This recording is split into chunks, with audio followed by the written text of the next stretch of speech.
Thank you very much. I hope I will reach that point, but nonetheless, I cannot avoid an immediate reaction. Don't you think that the least one can say is that we also get the opposite reaction of the West European left, which is that the Latin America is becoming, at least up to a point, this kind of a other place of authentic revolution. I mean, all decadent European leftists, the more they are, as is typical of British upper middle class leftists, the more they like a place somewhere out there, if the ocean is in between, it's all the better, where a really authentic revolution goes on. And for many of my friends, the myth is Latin America. Sure. Like we talk here about the revolution is going on there. That's okay. We wanted to talk about it, but also make it happen. Yeah. No, okay. Now this will be, of course, a bad taste joke, no? But for me, problems with Chávez began when he, so the media reported, but I checked with my friends, he did it, from Venezuela, from Colombia, but they're half prostitutes, so they are not friends of the president of Colombia. When he prohibited Simpsons and put on a shitty family Christian melodrama. Now, I know you can play the contextual game, blah, blah, and so on, but that's not important. And I will return to Chávez, unfortunately, in a brief mention today. You know that he was the first, even before the local Ayatollahs did, to congratulate Ahmadinejad for victory. Sure. No, okay, here maybe I will open a polemics today. I was appalled in today's Guardian by, I will try to explain why, by the text by, help me to pronounce the name, Seumas. It is? I knew you pronounced it not the way it should. This is the dirty Irish or Welsh tricks. Basically the way he reads it. My point is that the way he reads it, it's exactly the way Zionists in Israel and American conservatives read it. And there is a necessity in it. Okay, but I will come to this at some point. I would nonetheless like to begin with one theoretical point and one of sanity. With kind of a praise of the people. First, let me tell you, I consider this a wonderful anecdote which tells a lot about how master signifier works and how democracy effectively works. It's one of these historical legends, this one even apparently really happened. During the crucial battle between Prussian and Austrian army, I think it was 866, that brief war where Prussia quickly defeated Austria, Imperial Austrian army. The Prussian king, who was an idiot, but formally the supreme commander of the Prussian army, this was one of the last of these old-fashioned battles where down in the valley thousands are slaughtering each other, but from the opposite hills, commander kings being served fresh water or whatever drinks, observed the battle. Now this was, I think, even the last. So on a hill, from a nearby hill, the Prussian king was observing the battle, and he looked very worried, because if you just watch the battlefield, it appeared a total confusion. It absolutely wasn't clear who is winning, even it looked that some Prussian troops are withdrawing. Then at his side, it was the mastermind, the true mastermind of the battle, General von Moltke. Maybe some of you know he was the great Prussian strategist. He was, with this detached, intellectual, ironic, cynical gaze, observing the battle and what appeared to others as a total confusion, even a retreat. When this happened, this is a legend, he turned to the king and told him, "May I be the first to congratulate your majesty for a brilliant victory." The king, so this is the gap between master signifier and knowledge. The king was the master. The formal commander, totally ignorant of the meaning of what went on in the battlefield, while von Moltke embodied strategic knowledge. Although at the level of actual decisions, the victory was Moltke's, he was correct in congratulating the king on behalf of whom he was acting.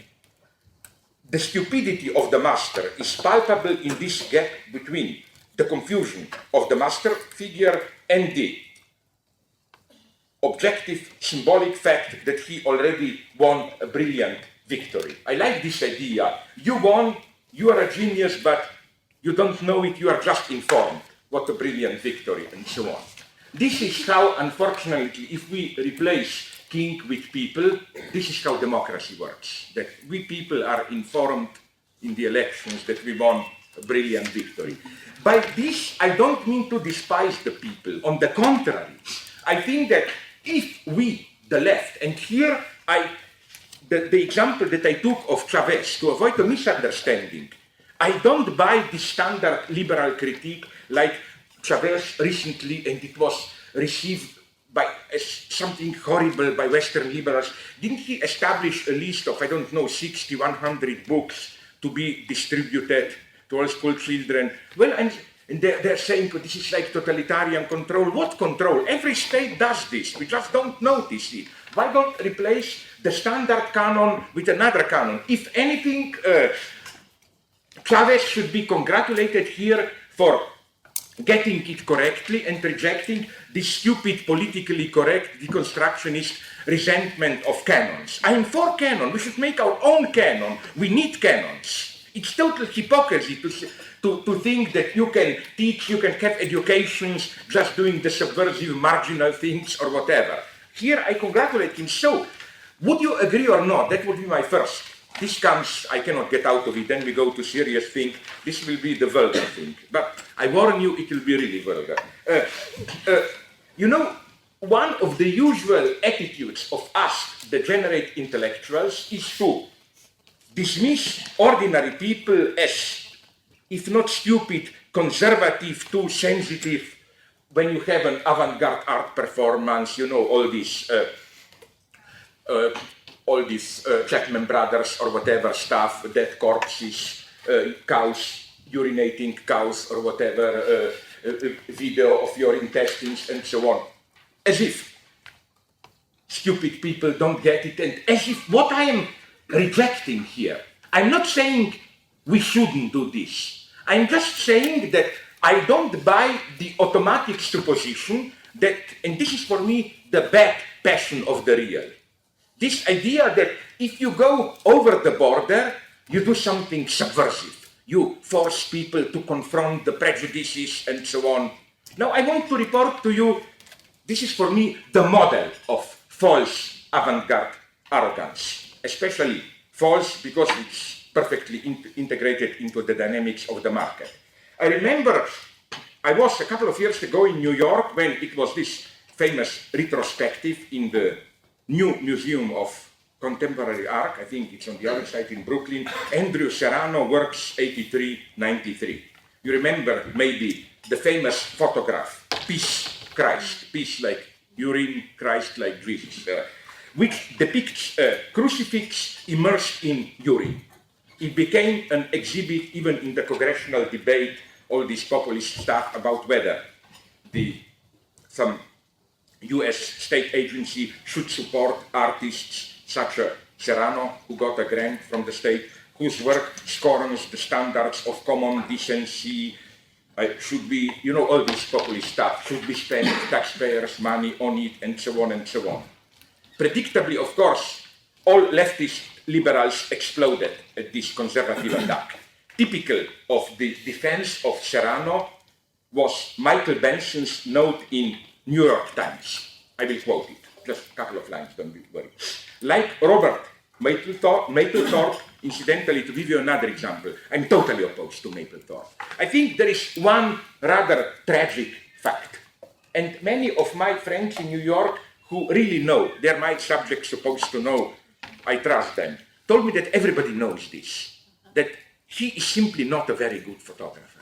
It's as simple as that. And he tries to mask this with this, whatever, one guy sticking his finger into the penis of another guy, all this extreme sex stuff. So, like Robert Mapplethorpe Mr. Serrano struggles against inhibitions about the human body. Incidentally, this is wonderful. You know, whatever I do, I sit here. If you are disgusted, I can say, but don't you see, I struggle against the... Let me go on. His use of bodily fluids is not intended to arouse disgust. This is also wonderful. You do a provocation, of course, spontaneously, I'm disgusted. You missed the point. Disgust, but to challenge the notion of disgust where the human body is concerned. It is possible to see Mr. Serrano's use of bodily fluids as pure provocation, of course, meaning if you are stupid. But you can also believe that Mr. Serrano views them, bodily fluids, as a form of purification. The fluids make us look at the images harder and consider basic religious doctrine about matter and spirit. I love this. In this way you can justify torture. I torture you. It's not about pain. It's testing the limit of pain. I want to... Okay. Now comes the vulgarity. It's not yet this. A simple experiment. Because the problem with this defense, I claim, is that it works too well. It covers everything. Let us say, Warren, blinking sign, vulgarity, that I were to publish a video clip on YouTube depicting in detail how I shit, how the anal hole gradually gets wider, the excremental sausage falls out, while also showing the stupidly satisfied, relaxed expression of my face when the shit fall out. Then you would say, disgusting. Then I would hire a critic who wrote the following. Mr. Žižek, like Robert Mapplethorpe, Mr. Žižek struggles against inhibitions about the human body.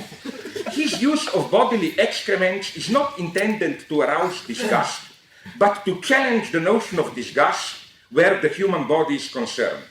It is possible to see Mr. Žižek's use of bodily excrements as pure provocation. But you can also believe that Mr. Žižek views them as a form of purification. The body gets purified by ejecting excrements. The excrements make us look at the images harder and consider basic religious doctrine about matter and spirit. I think it perfectly works, and that's the problem for me. But you see, what's my problem? I don't even question if this works or not. I claim that even if such provocations work, and they can, they are just that.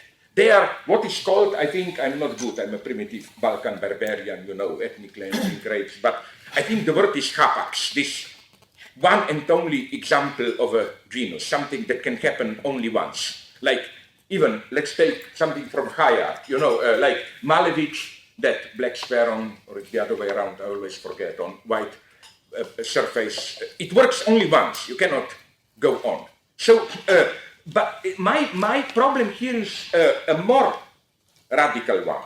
My problem here is that I don't think that, how should I put it, truth lies in the extreme, in the sense of if you present me with a certain extreme reaction, that in order to be authentic, how should I put it, I should go to the extreme. Like, in other words, and being someone who unfortunately is old enough to experience the so-called hippie sexual revolution, I know this was predominant. Like, when I was young, if you didn't have sex with some animal, you were considered you didn't really do it. You withdrew, you didn't go. Going to the end was the idea, as if there is something authentic in it. I don't accept that. Here I'm almost on the side of ordinary people. Now, you will say the problem with people is populism. Yes, I agree, for reasons into which I will not go now. Enough was written in this ferocious polemics. I still don't agree with Ernesto Laclau. I'm more and more convinced that populism should be rejected. Now you will say, but nonetheless, you speak about self-organization of the people and so on and so on. Well, as I tried to prove, for me to get from here to populism, something more is needed. And to cut a long story short, this is where I see a problem with otherwise beautifully theoretically developed Ernesto Laclau's line of thought in his The Populist Reason. Namely, you remember how at some point, if you read the book, he claims he even counts figures like Yugoslav's Tito and Mao Zedong as populists.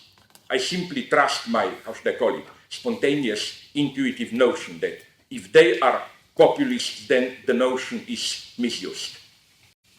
I claim that it's a crucial part of populism, to put it in Ernesto's own terms, to mystify, displace the antagonism. Now his reaction will be, but all antagonisms are misplaced, there is no authentic antagonism, and so on and so on. No, I think still we can do it, not in any substantial sense, like instead of class struggle, I don't know what struggle, not in this sense, but the antagonism is in populism, as I try to develop in my in defense of lost causes, I think is mystified in a formal way, in the sense that in order to be a populist, to put it in Ernesto's own terms, for populists, the people does exist, and it's threatened from outside. That's for me the zero level of populism. You never accept, to put it in old-fashioned Marxist term, that there is a radical antagonism which is constitutive of community. The minimum of populism is there is a proper order, often even a good old order, and then some external intruder, it can be Jews, it can be American imperialism, whatever, is the cause of the ruin. The cause comes from the outside, destroying the organic order. Which is why, to put it in another way, populism is always sustained, I claim, by some kind of frustrated despair, by a cry, I do not know what is going on, I just have enough of it, I cannot go on, it must stop. An impatient outburst, a refusal to patiently understand, the exasperation at the complexity, and the ensuing conviction that there must be somebody responsible for all the mess, which is why an agent who is behind and explains it all is needed. Indeed, it is, I think, in this refusal to know that resides the properly fetishist dimension of populism. Although, at a purely formal level, fetish involves a gesture of transference onto the object fetish, it functions as an exact inversion of the standard formula of transference, with the subject supposed to know, who is, again, supposed to know. Here, what fetish gives body to is precisely my disavowal of knowledge, my refusal to subjectively assume what I know. So, you see my point. Apropos of populism, I don't think people are stupid. I think people with a minimum of will voluntarily, freely choose stupidity. There is always behind populism a minimum of I don't want to know, even if it's not acknowledged, even if it remains implicit. Or, to put it now in Nietzschean terms, which are here, I think, fully appropriate, populism is a reactive strategy, not active position. Now, this refusal to know confronts us with the deadlock of our, as we put it, society of choice. There are multiple ideological investments in the topic of choice at work today. As you probably know, brain scientists point out that the freedom of choice is an illusion.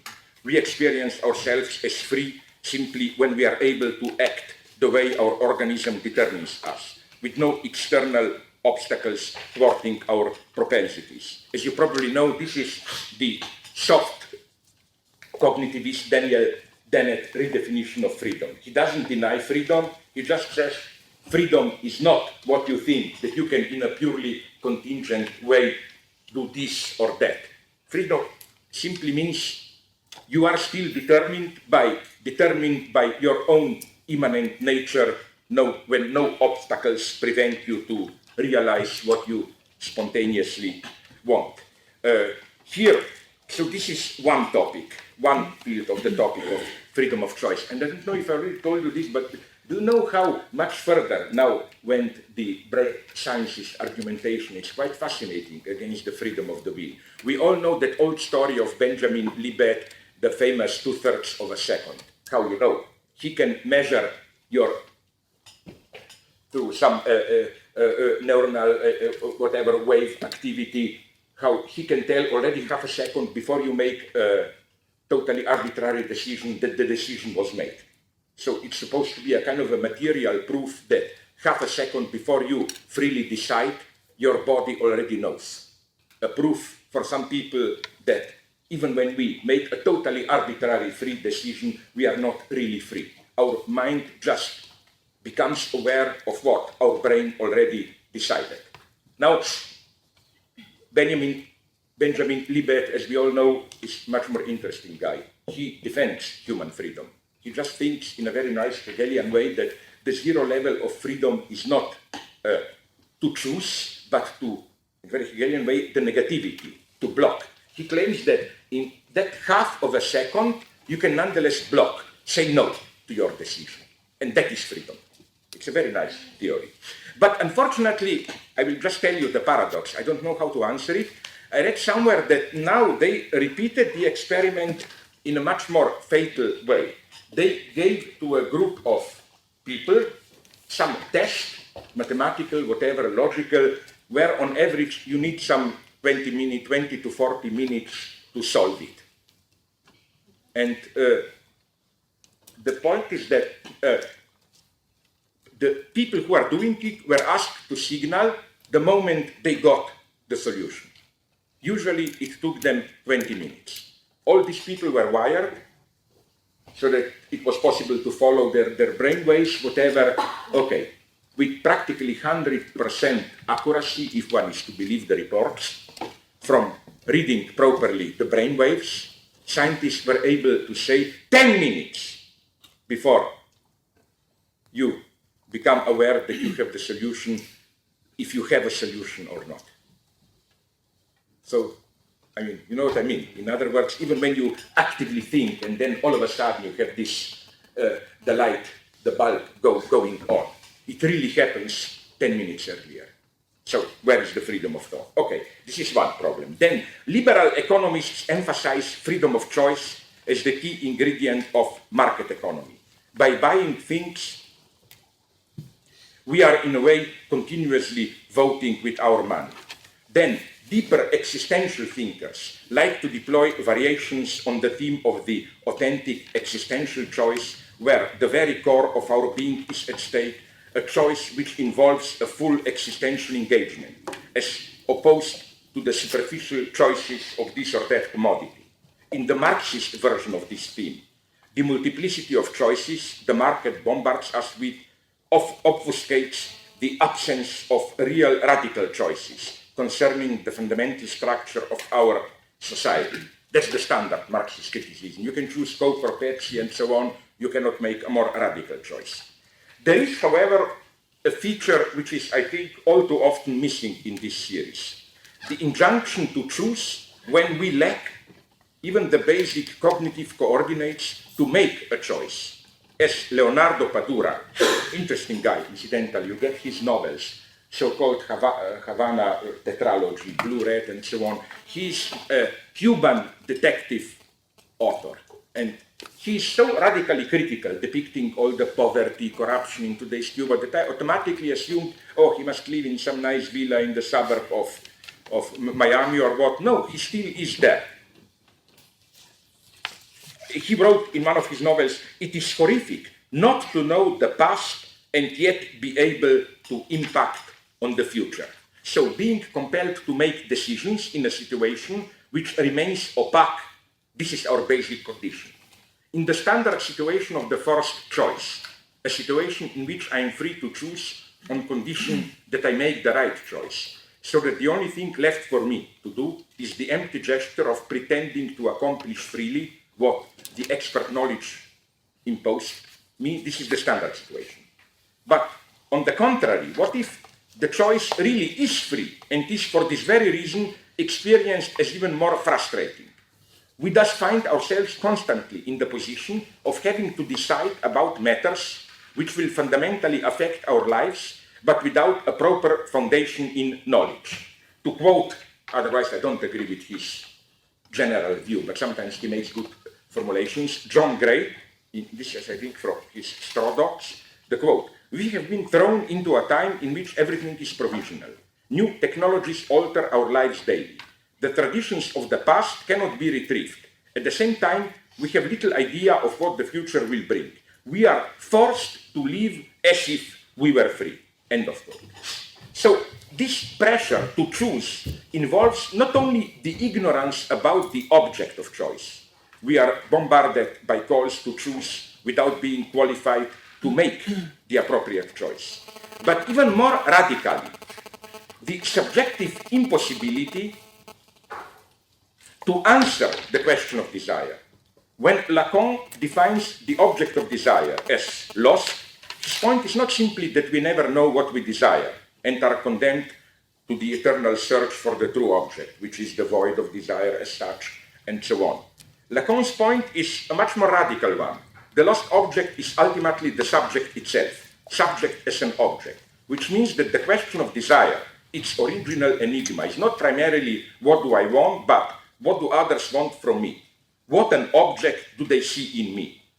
Which is why, apropos of the hysterical question, why am I that name? Why am I what you say that I am? Mother, teacher, whatever. Lacan points out that the subject as such is hysterical. Lacan defines the subject as that which is not an object. The point being that the impossibility to identify yourself as an object, to know what you are for the others, is constitutive of the subject. In this way, Lacan generates the entire diversity of pathological subjective positions, reading this diversity as the diversity of the answers to the hysterical question. The hysteric and the obsessional enact two modalities of the question. The psychotic knows itself as the object of the other's enjoyment, while the pervert posits itself as the instrument of the other's enjoyment, and so on and so on. This is why I claim there is a terrorist dimension in the pressure to choose. This terror resonates, for me at least, even in the most innocent inquiry, for example, when one reserves a hotel room, soft or hard pillows, double bed, twin beds, and so on. Beneath this simple questioning is a much more radical probing. Tell me who you are. What kind of an object do you want to be? What would fill in the gap of your desire? This is why I think the Foucauldian, referring to Michel Foucault, anti-essentialist apprehension about fixed identities, the incessant urge to practice the care of the self, to continuously reinvent, recreate oneself, finds a strange echo in the dynamics of postmodern capitalism. It was, of course, already the good old existentialism which claimed that a man is what it makes out of itself. And existentialism linked this radical freedom to existential anxiety.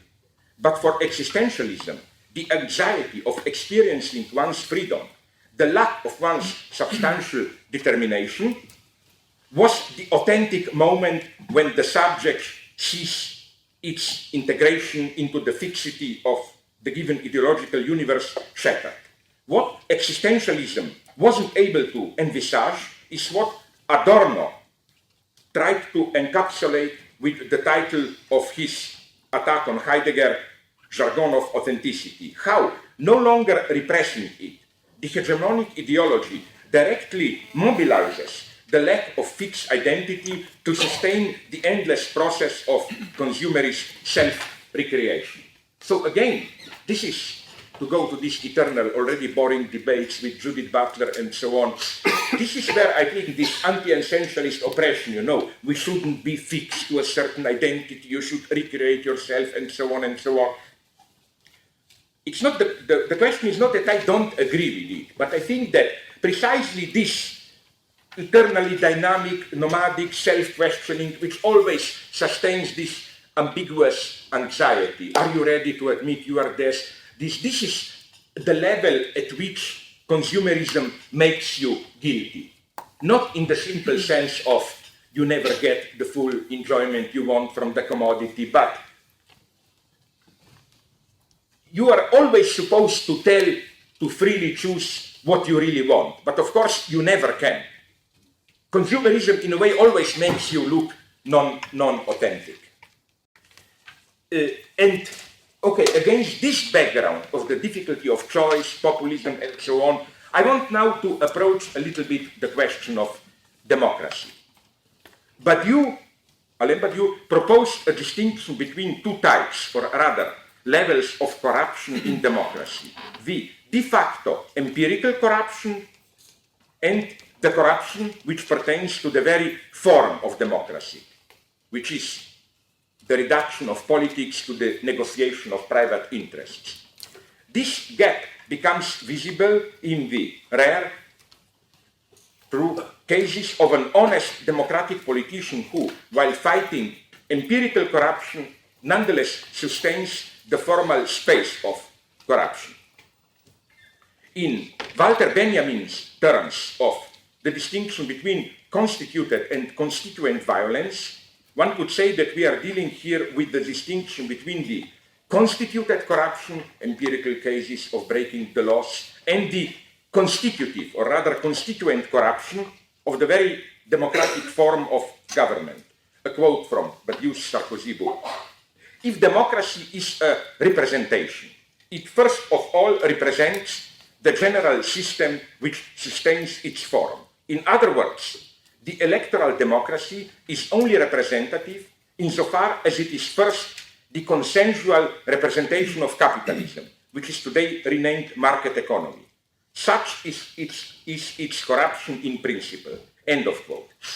I think that one should take these lines in the strictest transcendental sense. At the empirical level, of course, the multi-party liberal democracy represents, mirrors, registers, measures the quantitative dispersal of different opinions of the people, what they think about the proposed program of the parties, what they think about the candidates, and so on.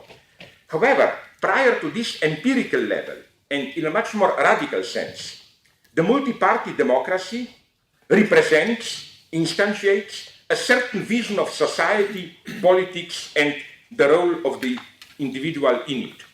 Multi-party liberal democracy represents a very precise vision of social life, in which politics is organized in parties which compete through elections to exert control over the state legislative and executive apparatus, and so on and so on.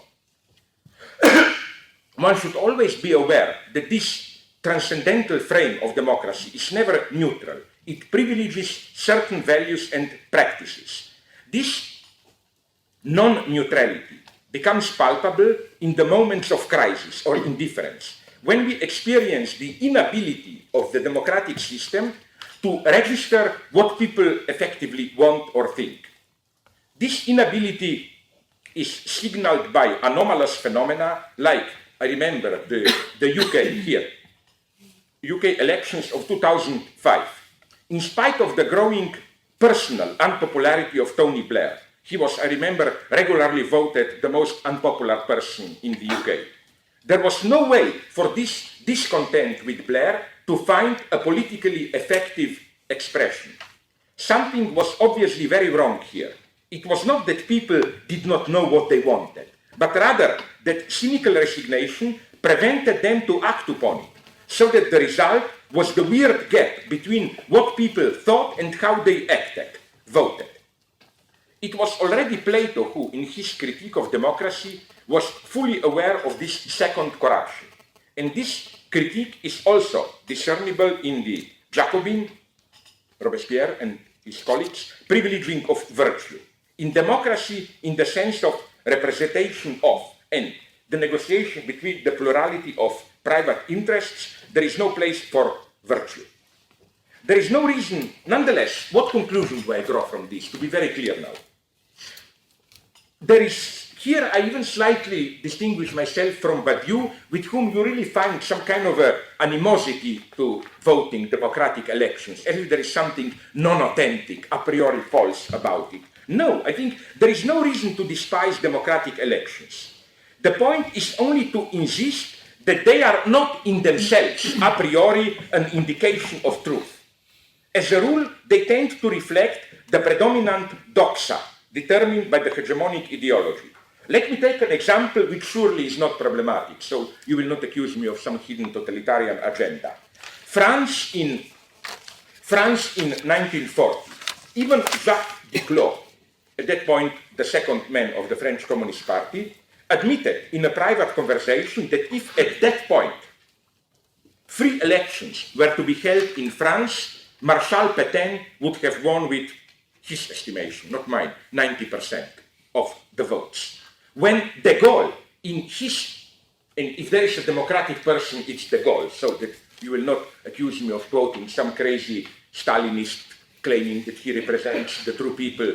When de Gaulle, in his historic act, refused to acknowledge the capitulation of France to Germans and continued to resist, he claimed not only, oh, my voice should also be heard, Vichy does not speak for all of France. His claim was much stronger.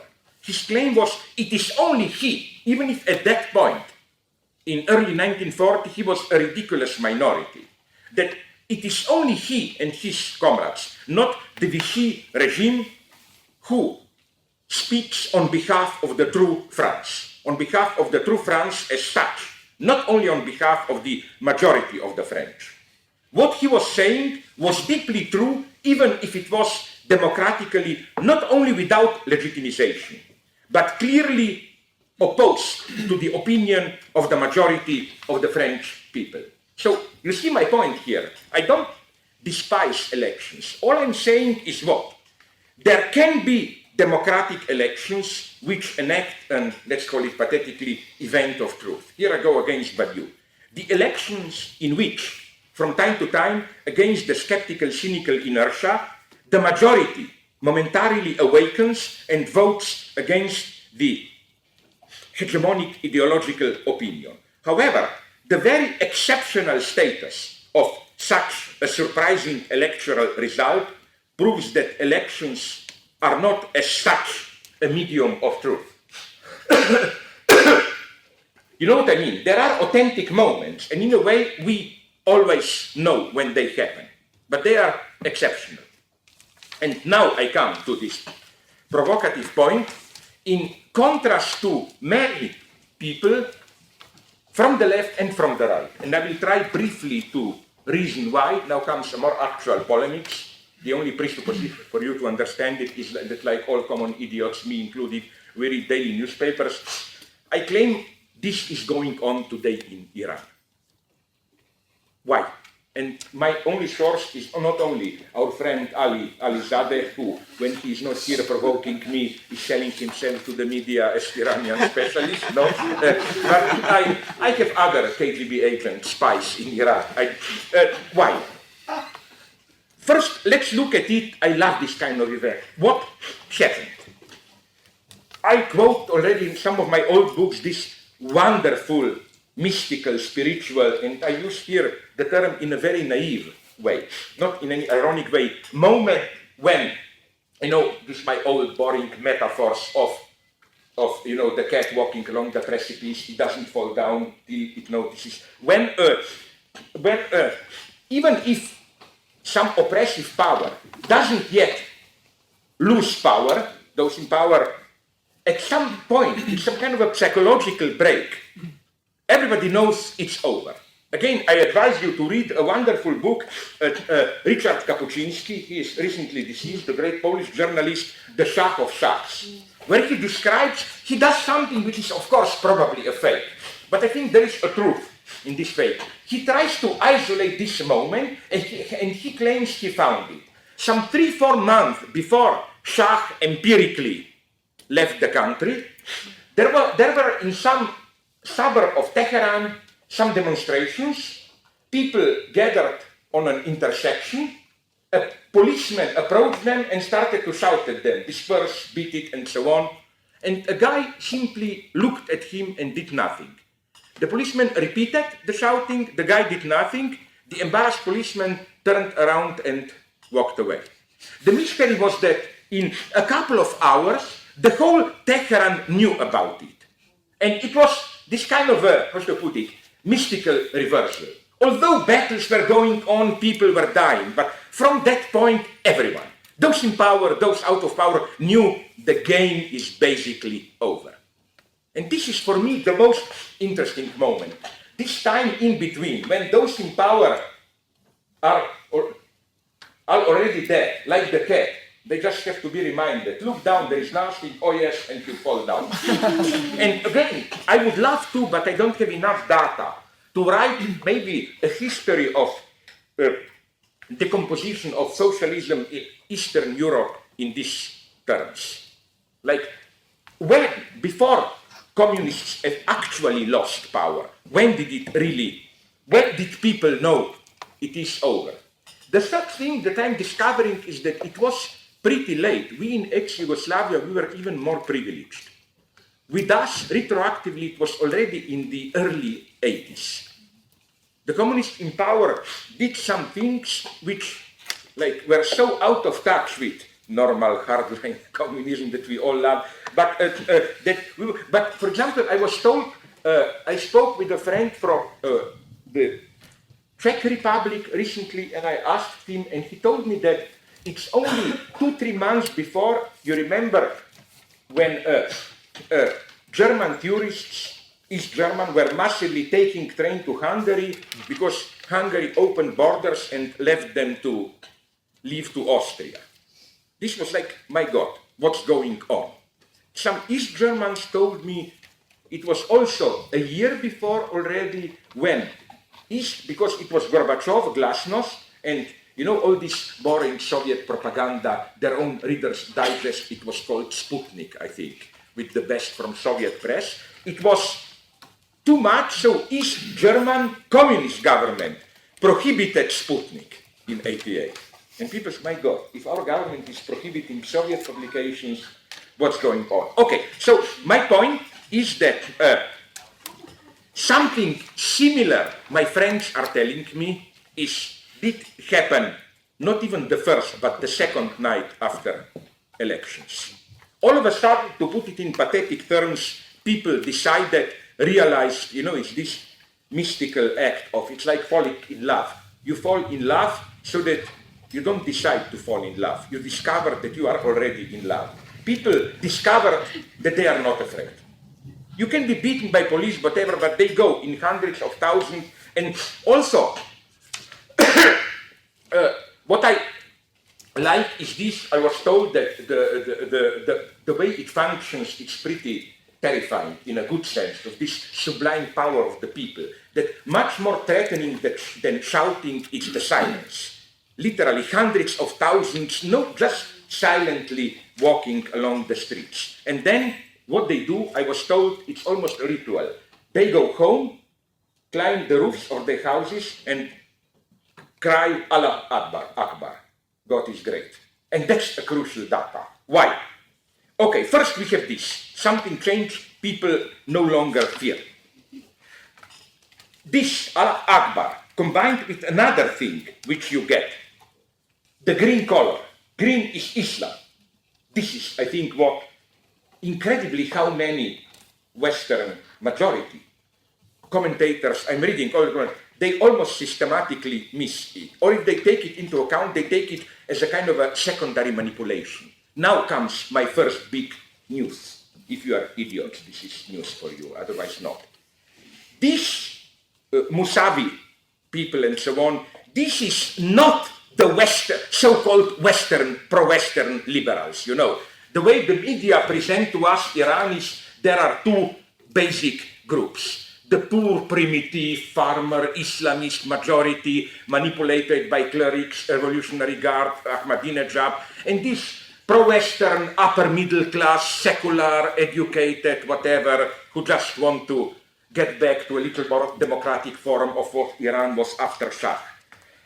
It's another name, I forgot his name, maybe you know who it is, not Musavi, but something like, I have not seen association with angel, it's cherub, it's cherubi, whatever. The other so-called reformist candidate, he is this I say this with all viciousness, he is the Habermas-Rorty candidate. He is the Western candidate who wanted to play some stupid identity politics. We have women, we have Kurds, we have gays, all oppressed, come, your identity will be recognized. What Mousavi is doing is something totally different, which is disgusting how it is. You can correct me if I'm wrong, but from the majority of media it disappeared. His motto is not simply anti-freedom. His motto is return to the origins, repeat the 79 revolution. And he has all the authority here. Mousavi he's a wonderful person, I was told. He has many wonderful qualities. Okay, I cannot resist it. His main quality is he reached me. That's another story. No? He even was supposed to organize 2 years ago a visit by me to Iran, but then another guy was co-organizing visit, and a week before leaving, I was told there is a slight problem, one of the organizers is arrested, you can come later or whatever. I like this idea of, he has all the authority of Khomeini behind him. You know that the same Mousavi, he's not some kind of idiotic, inefficient architect, he's architect by profession. So even we have a link with my Tuesday's talk. No. Do you know that during the entire Iran-Iraq war, he was the prime minister. He organized economy so that it functioned. So again, this guy is not an idiot. What is crucial again is that his idea is back to 79 roots, creative, all the time, his slogan is, I am nothing, it's the people, creative invention of the people will organize, and so on and so on. It's incredible. I think if we still need it, I feel personally, narcissistically justified when in my defense of lost causes, I, with all ironic criticism of Foucault, I nonetheless basically accepted the line that the 79 Khomeini revolution wasn't simply a right-wing populist fundamentalist uprising. That there was, for the first year or two, something authentic going on.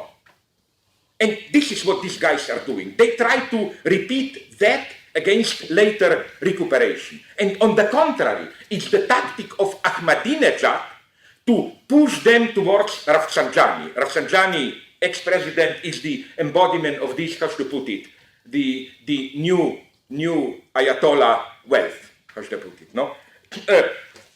So again, this is the first absolutely crucial thing.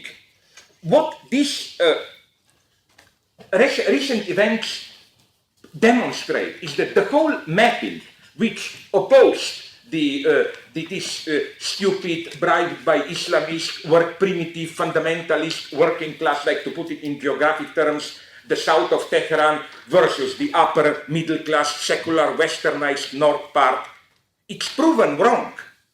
Here we have a true, not Tony Blair, third way. Something happened, a great rebellion against the regime, but on behalf of the emancipatory dimension of Islam itself. And one way of Western liberals to deal with it is to claim, oh, it's just a mask.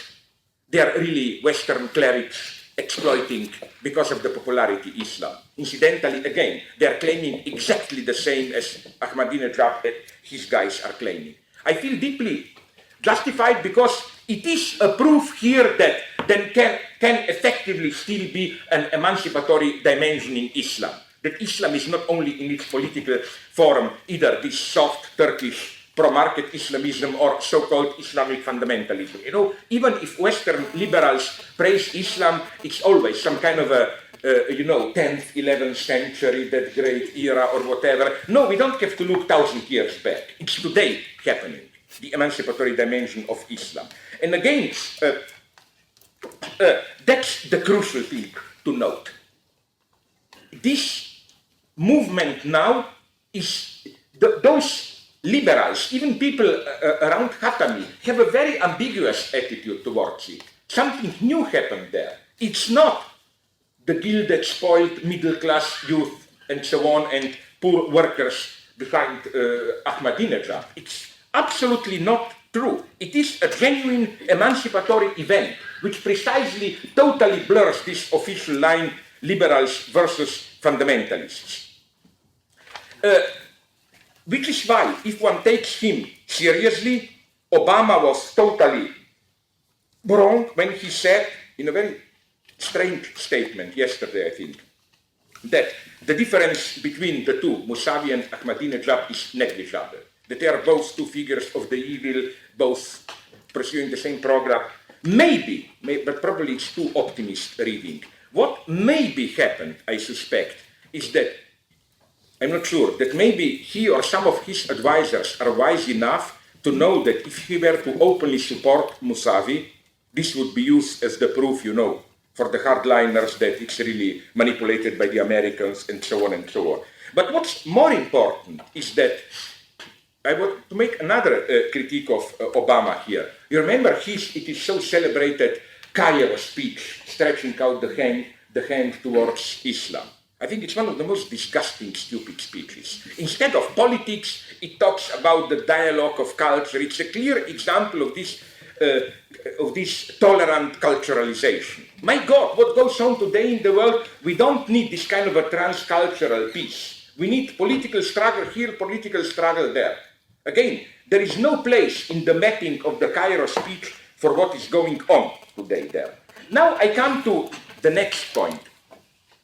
There is more and more popular another theory, which I think my Iranian friends convinced me can be clearly and empirically falsified. This idea that nonetheless they may be cheating a little bit, but they couldn't have cheated so much. That is to say that nonetheless Ahmadinejad is more popular because with all his populism, blah, blah, he genuinely cares for the poor. He is basically a kind of a populist socialist, distributing money, raising lowest salaries, and so on, while the people behind Mousavi are this upper middle class, pro-Western, for market reforms, and so on and so on. So this position is advocated so that nonetheless Ahmadinejad effectively won. It's interesting who advocates this position. On the one hand, my beloved Fox News in the United States and Israeli Zionist media, because their idea is to prove, you see, it's not just a matter of election, it's not only Ahmadinejad, the people of Iran as such are anti-Semitic, and so on, this hard line, and some of the left. Let me just read you from today's Guardian some lines. Western media focus so lovingly on Tehran's gilded youth. Again, a ridiculous mistreatment. I mean, if you look at precisely at the media, it's not the gilded youth which is demonstrating. You see almost every woman at least second woman is with chador or whatever. Gilded youth, and for whom Ahmadinejad is nothing but a Holocaust-denying fanatic. The other Ahmadinejad, who is seen to stand up for the country's independence, expose elite corruption on TV, and use Iran's oil wealth to boost the incomes of the poor majority, is largely invisible abroad. While Mousavi promised market reforms and privatization, more personal freedom and better relations with the West, the president increased pensions and public sector wages and handed out cheap loans. It's hardly surprising that Ahmadinejad should have a solid base among the working class. So the conclusion, if Ahmadinejad, quote again, was in fact the winner, then there is an attempted coup going on in Tehran right now, and it is being led by Mousavi and his Western-backed supporters. The US is still spending hundreds of millions of dollars in covert destabilization program against Iran, and so on and so on. So the reason I think this is a terrifying misreading of the situation is that I think that this description of Ahmadinejad is, to put it in very naive terms, simply empirically wrong. That he really won, maybe he cheated for $1 million or $2 million. The first proof is an elementary mathematical one. In the previous presidential election, the vote turnout was usually 55%, maybe 60%. This time it was 85%. And it's clearly reasonable to conclude that this was the protest vote mobilized. So you can get it somehow with clear mathematics that it's not that it is. Because also if you look at how the electoral results were announced, it was absolute. That's what my friends from Iran were telling me. This is what they found so humiliating. It's almost, they told me this as an echo to what I was saying in my second architecture talk on this need for a proper appearance. They said those in power didn't even make it the proper appearance in cheating. They simply did ridiculous things. Like, for example, when they first announced election, they said, according to half the votes counted, a certain candidate got 600. Then when all the votes were counted, the same candidate got 500. Then, for example, people protested where in Musavi's own village, according to the first results, Ahmadinejad won. Then they said, no problem, we'll add another 500,000 there so that you know, like and the first results were announced a couple of hours after voting was finished. So again, it's the very, but there is another thing. Ahmadinejad is not the hero of the Islamist poor. He is a genuine corrupted populist, distrusted even by the majority of ayatollahs. Did you notice that of the 7 great ayatollahs, only one congratulated him till now? What he has is not only repressive organs, but also a very strong new rich class. The first thing you should learn about that, I don't know how to pronounce the word, Revolutionary Guard. You know, this is not some kind of a fundamentalist working class virtue police organization. This is the greatest mega corporation in Iran. It owns 1/3 of the country. So let's be clear here. The second thing, his whole campaign was, I mean, he's not a naive. He plays Ahmadinejad a naive. He's like, I would say Iranian Berlusconi. He plays all these vulgarities, but he has an extremely effective PR, which instructs him well how to do all this clownish stuff, and so on and so on. So again, the paradox is that Ahmadinejad was trying to do precisely what people from the West was trying precisely to push Musavi towards this secular Habermas style Western liberals or towards Rafsanjani, the corrupted old Khomeini guard. But again, what effectively happened, I think, is something which blurred the cards. And I think it's a everyone, the tragedy is how those leftists who are still for Ahmadinejad, as well as the liberal West, they all mistreat the situation again in these terms. Western, liberal, Musavi, market reforms, and so on. I checked it up with his people. It's strictly not true. Musavi is for further nationalizations and so on. It's strictly not true that he's some kind of a pro-Western liberal or whatever. He's an authentically engaged emancipatory, the best side of Islamists, the best side of, and that's what nobody wants. That's what, for different, you know, it often happens how opponents for different reasons have the same desire. Now it's again in the interest of everyone to see the struggle. Nobody wants to recognize the emergence of authentically emancipatory, democratic, why not? I'm proud to use the word here, Islam. It disturbs everyone. It disturbs everybody. It disturbs Islamists, fundamentalists, and it disturbs Western liberals. Because again, you remember how the media were portraying Islam. It's a tremendous civil society, but it's this secularized upper middle class against the background of the sea of these primitive workers, primitive poor, and so on, or farmers, whatever. First misunderstanding, what farmers? I mean, Iran is a normal civilized country, 70% cities. Point two, again, this is what, you see how things happen, my God. people, precisely these poor, allegedly fundamentalist people aroused, and nobody wants to see it. They read it, again, either as a kind of a liberal revolt. If you are against it, you say supported by the United States, and so on and so on. And this is, I think, the saddest thing. This is where an event is misrecognized. This is Western cynicism at its worst.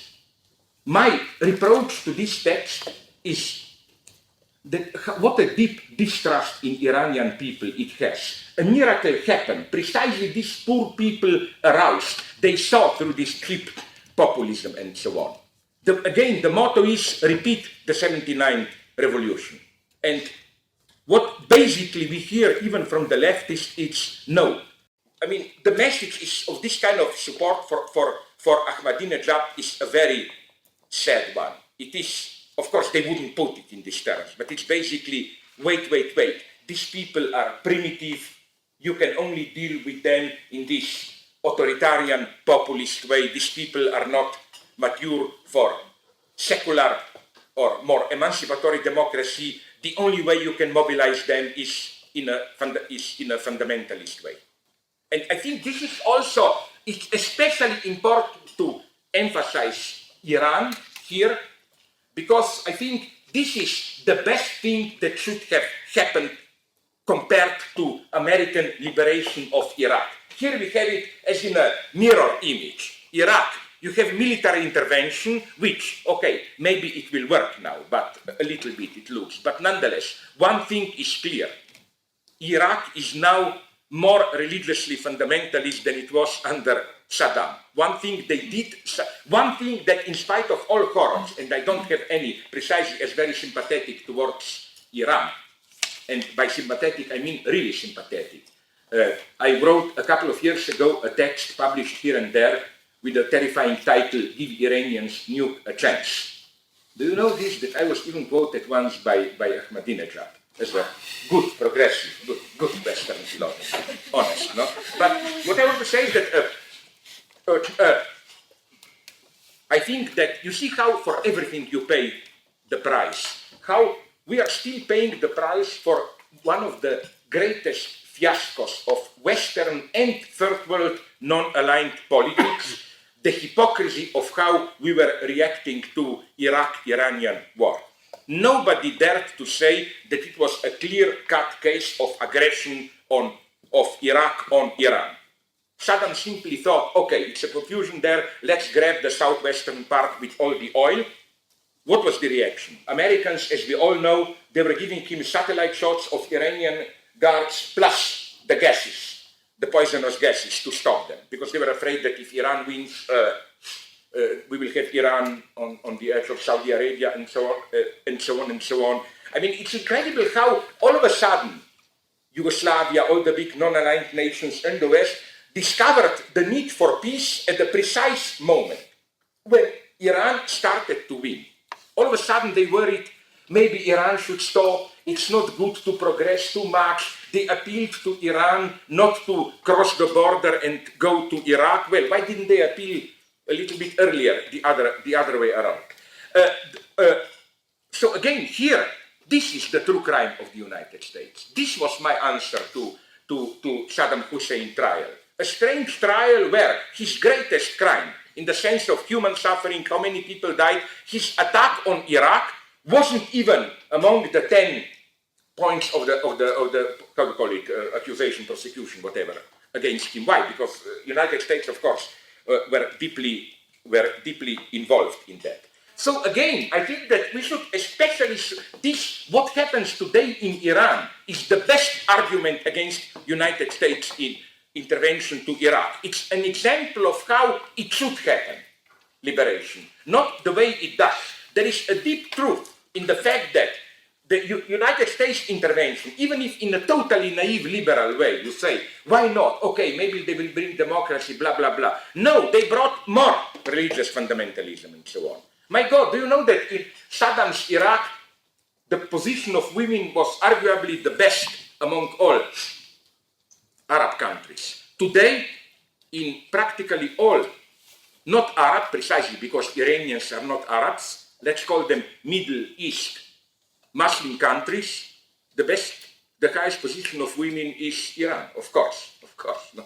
I mean, I had a relative who worked for a Slovene business company doing deals with Iran, and he told me, okay, because of this, nonetheless, still male chauvinism, the boss in every big company or at the ministry is a man.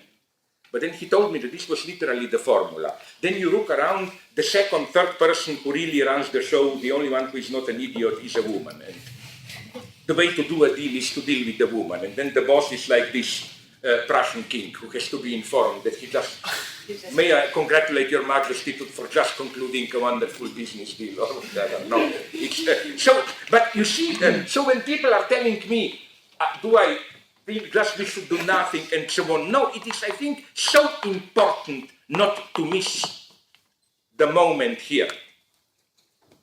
Because we have a genuine, universal, emancipatory moment with even communist potentials, not in the naive sense of communist goals, but nonetheless in the sense of a little bit like Aristide in Haiti. Let's do the best we can, people are mobilized and so on. And again, it's so crucial to insist on this. I know, I'm sorry I'm repeating myself, but it's so crucial to insist on this. It's not Western liberals who are this. This is the fundamental mystification. To read this Musavi movement as this gilded youth, pro-Western, liberal, middle classes, and so on. My God, where are then all these people of Ahmadinejad majority which supports him? Don't you know that when those in power tried to organize their own alternative demonstration, they did it the way those in power do it. Milosevic did the same, and so on. They with free cars, free meals, they brought from all around people, and all they succeeded to do is, I think, some miserable 20,000, something like that, with all the bribery on their side, and so on. No, something immense is happening there. I think we should look for signs like this. Why? Because it is, again, so I'm not against democracy. There are authentic moments. Here, yes, here we should play the democratic game. We should count the votes and so on. It is this authentic potential of democracy which is, I think, losing ground more and more today with the rise of so-called authoritarian capitalism. Of course, we have here, let's call it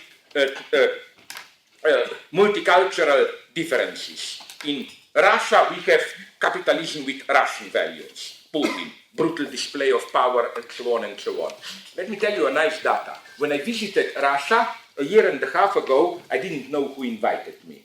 It was Gleb Pavlovsky. I didn't know who he is. Now I learned he's the PR guy from Putin. He invited me, he tried to get Badiou and so on, because he wanted to give some kind of an intellectual aura to, because all the dissidents are going to critical guys, so no, also we have some big names from the West. And then I asked this guy a simple question. I noticed how the media reported. From time to time, Putin has a very vulgar, brutal, sexist, with dirty words outburst. And usually it's perceived as, you see, behind this polite mask, this is the real, brutal KGB Putin. For example, the most famous example, I was even a little bit shocked watching it on news, is, well, at some press conference in the West, I think in Italy, a Western journalist asked him, is it true something about Chechnya and so on? And you know what Putin told him? He told him, maybe you should visit us in Russia, and if you are not yet circumcised, we have good surgeons to circumcise you, and maybe we will cut it a little bit more. Like, we will cut off your balls, basically, he told him, no? And then I asked this guy, Gleb Pavlovsky, are these outbursts, is it true that you get here a glimpse of the true, no, all planned, he told me. All planned, all planned. Putin thinks that this is what Russia wants to see. A guy who pretends to be polite, cold, seduce the West, but in reality, cut the balls, beat, and so on, all that popular stuff. Then we have even, I'm still more and more critical of Obama, but the lesson of all these events it started with Burma, sorry, politically correct, Myanmar now, no? Well, something we should, maybe it's a very hard lesson for us leftists, but something maybe we should accept that, okay, maybe it remains the big enemy United States, but how should I put it? In the multicentric world that we are approaching, I put it in this, I hope you will agree, very modest way. It's not always a priori necessary that the United States are the worst guy. How should I put it? No? For example, if you take Burma, Myanmar, I even had a fight with some of my leftist friends in Paris. You remember when there were those big Buddhist demonstrations? Some of my leftist friends in France tried to defend the military rulers, and they told me basically, okay, it's not a democracy, but isn't this still better for the decency of the people? If this military regime falls, we will have a cheap westernized democracy where there will be mass children prostitution and so on and so on. Okay, my reply to the guy, you will not like it, was a very vicious one, was, you mean it will be like Cuba today, no? And then he told me again, you listen to Soviet propaganda, sorry, to imperialist propaganda. No, I told him, my imperialist propaganda is Havana itself, where I was 5 years ago, and boys, I don't know why me, I'm a well-known homophobic and so on, but boys were offered to me like, you know, for $10 you do whatever you want with him for the whole night and so on, no? I mean, according to all statistics, there are more prostitutes now in Havana than under Batista. Okay, but that's another story. What I wanted to say is that in Myanmar, it's clear what happened. In the same way that we do, and we should, ruthlessly, criticize American neocolonialism, and I'm without mercy there. Like, for example, speaking about, how do you call this, my God, when you eat people, cannibalism. There is only one, after the death of these all glorious leaders, Idi Amin and so on, the great self-proclaimed cannibalists, there is only one half self-proclaimed cannibalist today in Equatorial Guinea, I think, no? A kind of a local dictator who lets it be known when an opponent disappears, he lets it be known that he ate it. No? It's under total American protection. When they drew attention, I read an interview with Condoleezza Rice under Root, he said, no, sorry, he's an American ally, we will not criticize him and so on and so. One should be extremely brutal here, and I'm far from dismissing this idea of post-colonial exploitation as false. For example, numbers about Latin America tell enough. We all talk about how much help the West is giving and so on, but look at the data of, I think you might maybe know it better, it's around, I don't know, I think 40, 50 billions, even more. How much profit just the big Western companies still extract from Latin America, not to mention Africa and so on, or all these other, you know what's for me, there are new forms of post-colonialism which are horrible. But I don't think I already mentioned this to you, even if I did, it's worth repeating, it's a terrifying story. You know what's going on today silently? Again, I am here a structuralist optimist. Symptoms are everywhere, you cannot lie, everything is in the media. You just have to find it. Maybe I already mentioned it to you. It's crucial. You know what happened about half a year ago in Madagascar? A mega big Korean, South Korea, conglomerate bought, to cut a long story short, half of the entire arable land of the island, and they will use it not even for food, mostly for industrial plants. So this is that I learned, and you know where I read this? In New York Times, but just a small, like they don't make too much fuss out of it. And then you learn that this is a whole tendency, that even in the countries which we associate with hunger, like in Somalia, Western companies are now buying in some part some of the stuff, in Ethiopia, in that part, all around. So what big countries are becoming afraid that, in these new conditions, not enough food, raw materials, and now they don't trust local masters to do their own colonial farming. They are now directly buying it or, leasing it for 99 years and so on and so on. And it's going on massively. So So, in spite of all this, I claim we should also start to talk first a little bit about European.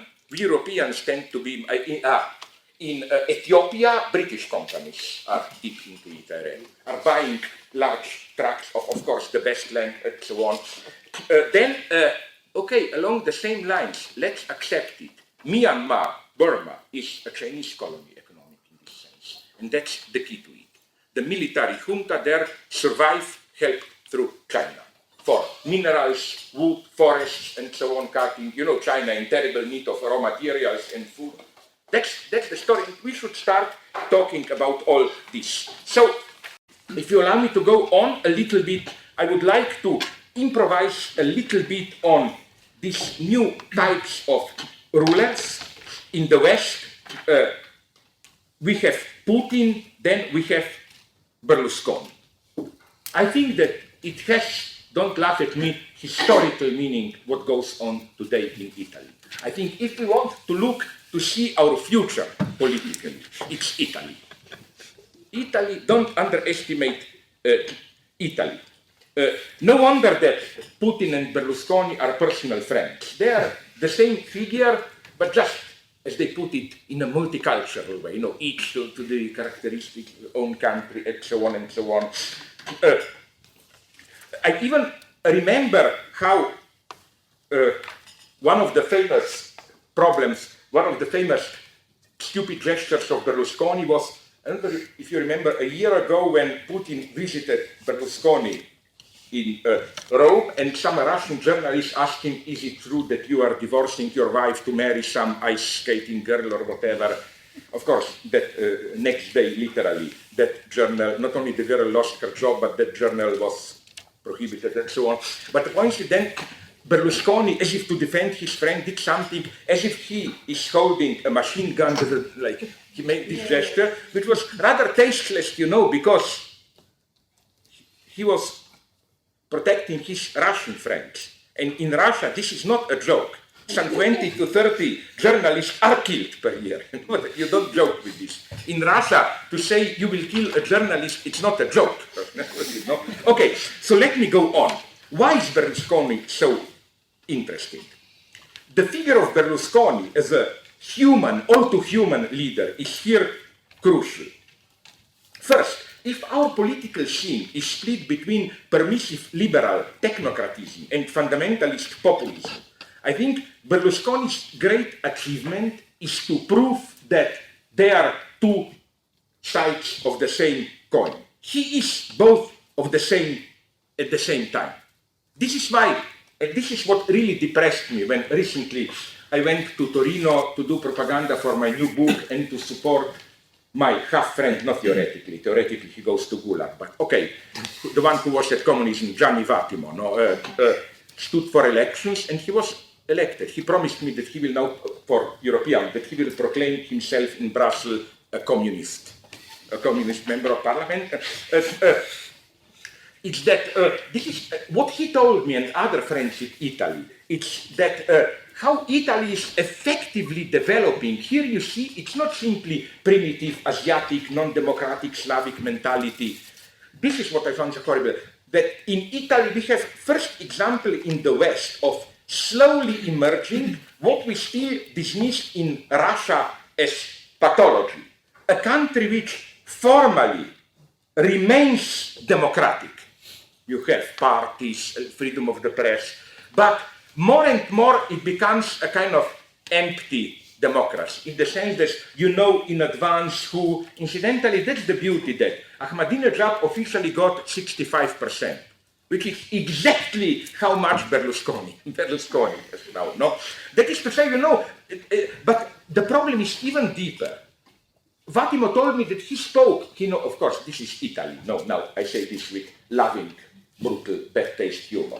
Italy is this corrupted country where they appear to be opponents, they are all friends. Vattimo knows Prodi, knows everyone there, and so on. So he told me that all this ex-center-left, Olive Party, and so on, he told me that the tragic thing is that they are all in some way morally broken, in the sense that Berlusconi is accepted as a fact. They pretend to fight him, but you talk with people privately and they all say, sorry, for a decade, 2, 3, we are stuck. But everyone, the cynical demoralization is such that it is as if Berlusconi took the entire field, you know, in a normal, under quotation marks, Western country. You have the tension between neutral technocratic liberalism and right-wing populism. The problem with Berlusconi is that he's both at the same. He, as it were, occupies the entire field. So again, what makes Berlusconi as a political phenomenon so interesting is the fact that he, the most powerful politician in his country, acts more and more shamelessly. He not only ignores or politically neutralizes legal investigations into his criminal activity to boost his private business interests, he is also systematically undermining the basic dignity of the head of a state. This, I think, is one of the crucial phenomena. I mean, did you notice it? If you don't underestimate this, what goes in Italy, and especially, please don't read it just that, you know, in the same racist way, oh, those crazy Italians, they are not here. What is he doing? Turning the whole country, the government, into a reality show. You remember when his wife accused him, he went on TV explaining all this problem with photos from his orgies, all that stuff, and so on and so on. The dignity of classical politics is grounded in its elevation above the play of particular interests of the civil society. The idea is politics is an affair of citoyen, a minimum of dignity elevated above corrupted bourgeois life. And Marxists then criticize this as an alienation. Politics pretends to be above universal but really serves the interests. Where Vattimo gave me this idea that Berlusconi got the lesson. He abolished alienation. There is no split between citoyen and bourgeois. It's bourgeois in the sense of the most primitive, vulgar corruption is directly in power. State power is directly exerted by a bourgeois who ruthlessly exploits it as the means to protect his economic interests, who washes dirty laundry of his private marriage in the style of a vulgar reality show, and so on and so on.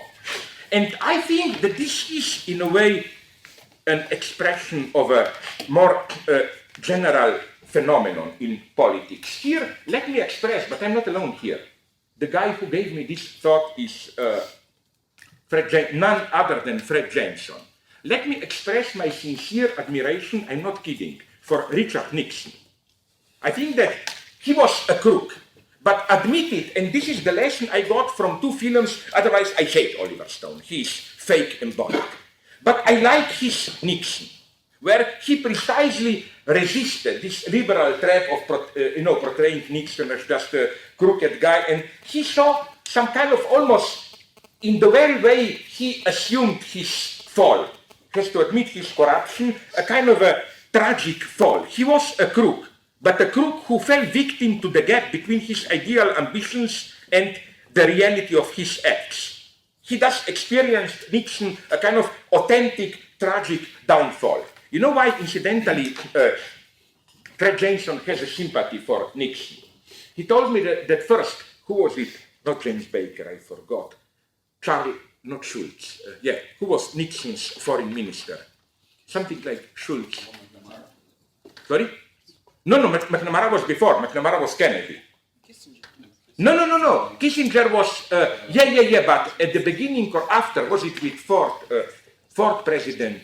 Schultz.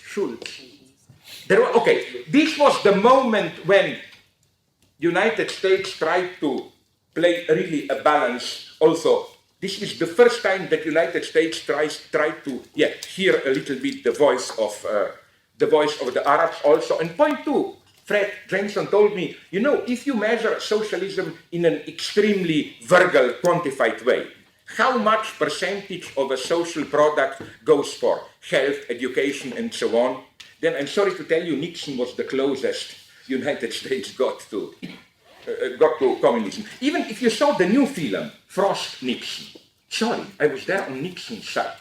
Frost was, the way I saw it there, a kind of a cheap provocateur, but you can see some kind of a tragic fall. in Nixon. I'm not saying he was, you got my point, I'm not crazy. I'm not saying he wasn't a crook. Of course he was.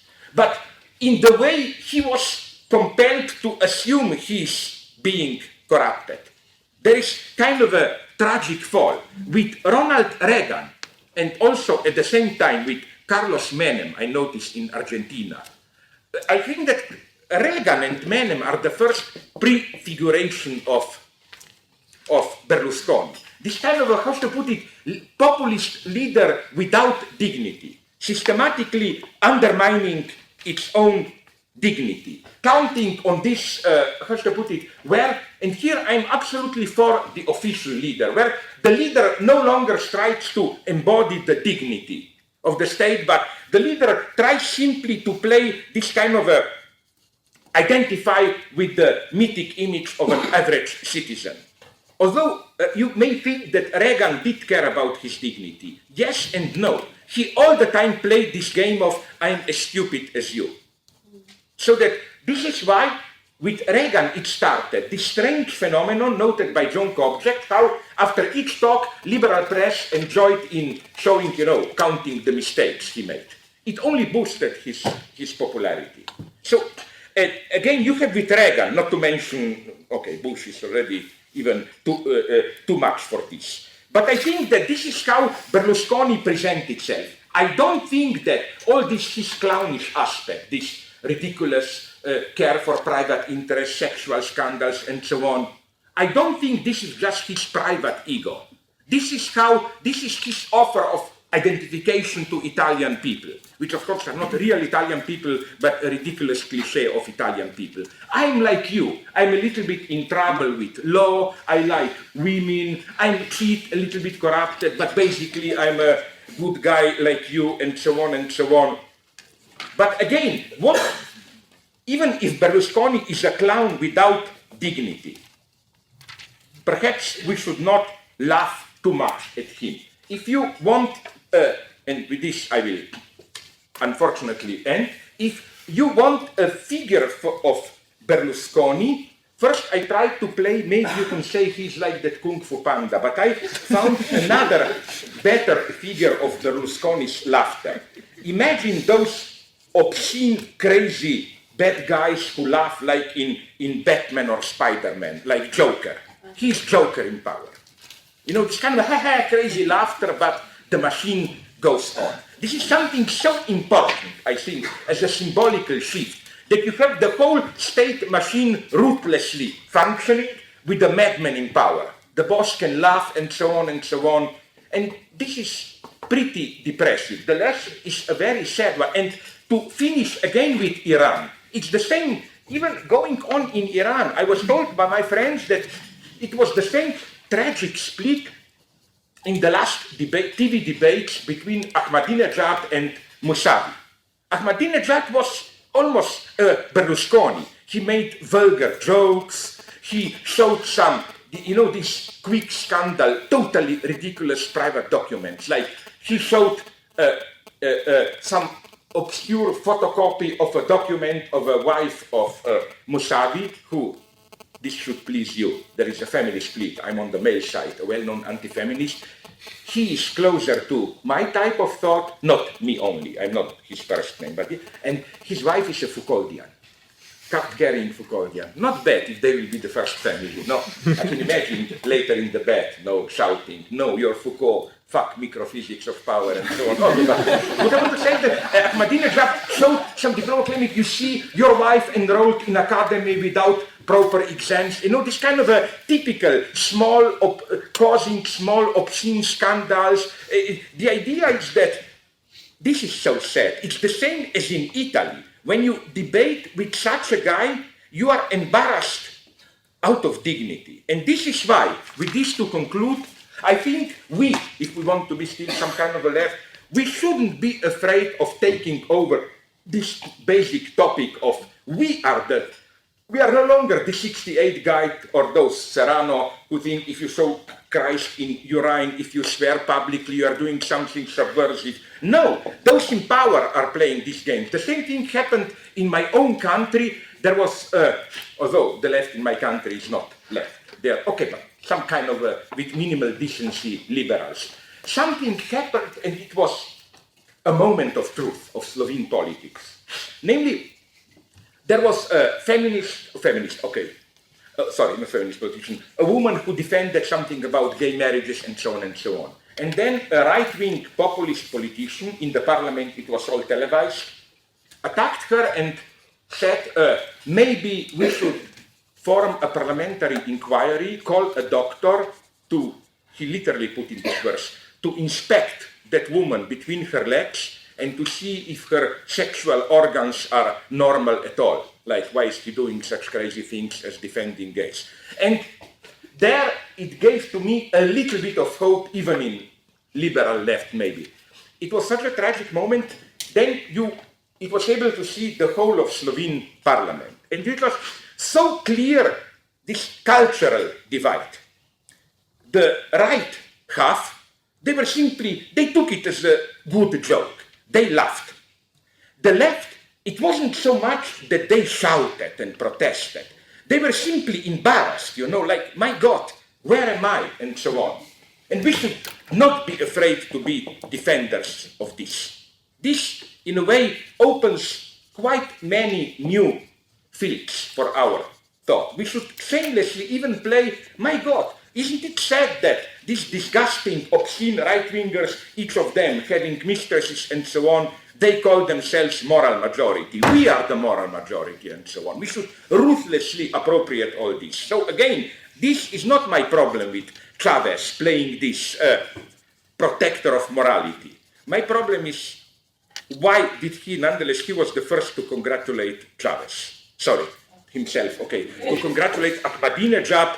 I think that this game will not end well for him, because he plays the same game also with Lukashenko and all that stuff. This worries me a little bit. Maybe I can be easily converted. Maybe there is something going on that I don't know. Okay, I will promise you something else. Since it went too long, these political improvisations, tomorrow let's do nonetheless then a little bit more of a theory. Tomorrow I will try to do really this. Let's forget apocalypse, it's nothing new. We all know we are going into shit altogether. So let me do tomorrow this basic multiculturalist stuff. Thanks very much, and now still we can do 2 minutes of democracy.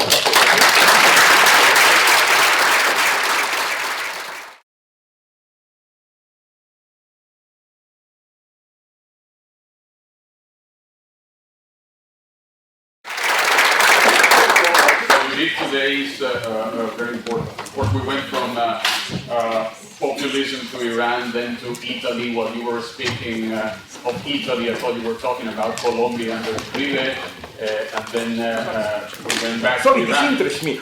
I thought he more plays the dignity. He also takes this aspect. He has it, he I didn't know. That's important to know. And he uses a hat to appear as the peasant, although he told you he was a landowner. But you made a very interesting point, and this is of course my usual defense of Chávez with you. Did you know that Chávez came on TV and did two things? First, he forbid his advisors and ministers to drink whiskey. Because taking the moral hard line. Yeah, but it's only whiskey, but you can drink rum and tequila, or how? No, Venezuela is the biggest consumer of whiskey in the world, 18-year-old whiskey. So he forbade his ministers to keep buying. Well, that's not a problem for me. I'm anti-alcoholic. So he did something else that you might like, actually. He came on TV this Monday, and he told the Venezuelans that the revolution was in fault because there was not enough theory. Not enough revolutionary theory. And so now he has divided his program, that Chávez speaks, endlessly. On TV, he divided now his program into a lo presidente práctico, and a lo presidente teórico. Oh my God. So there you go. If you do your job here, you can get one. But do you know that a friend did send me the radio transmission? In one of his big talks, he was talking about exploitation and theory, and then he referred to a guy, el filósofo esloveno Slavoj Žižek. No, but seriously, it nonetheless worries me how he will solve the farmer's question. I'm there at best. You think he will? He was too quick in his support of Ahmadinejad. He was reacting to Obama, and he's clearly wrong. And most newspapers and his friends in Venezuela are saying, "Look, this was wrong." And surely he might be recanting quite quickly. That's a dangerous game. He doesn't play it very well. But there is you made an important point. There is a difference appearing between these leaders, populist leaders, particularly here in the West, who are on the side of capitalism, who are playing the unlike you and so on and so forth. And then there is kind of a moral attitude appearing in sort of collectives of discipline. Something which is quite an interesting development. Obviously, in this Chávez is going for a Guevara-like type of collectives of discipline. Let's take some questions. Usual thing. It was interesting the point you made about Nixon, because actually Ralph Nader, of all people, referred to Nixon as the last left-wing president. The last? The last left-wing president. That was a precisely. Yeah.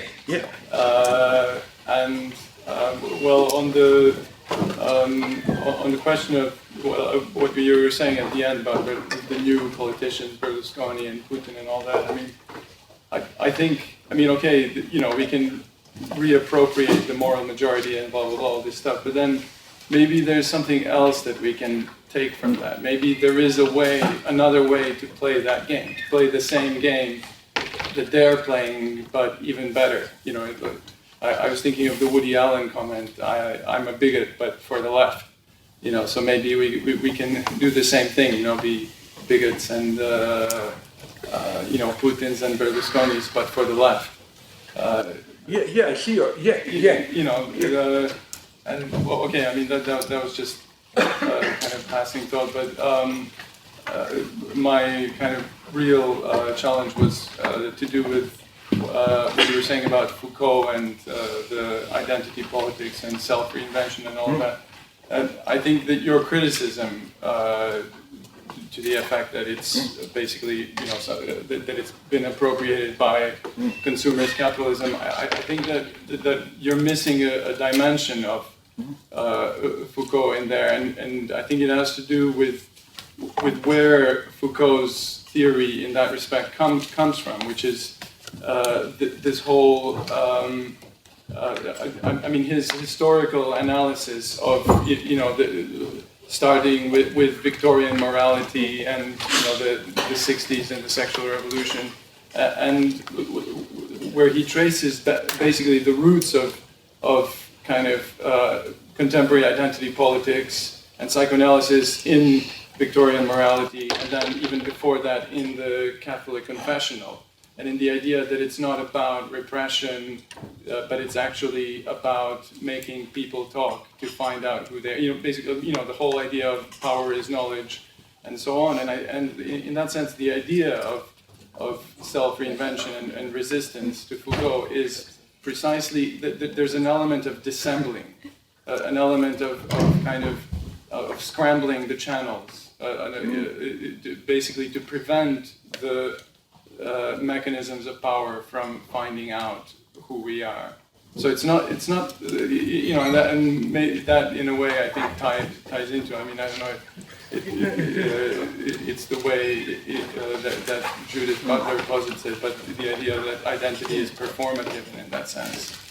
No, but I see your point, but I think I covered that quite a lot more, because now you approach another problem with psychoanalysis and so on, no?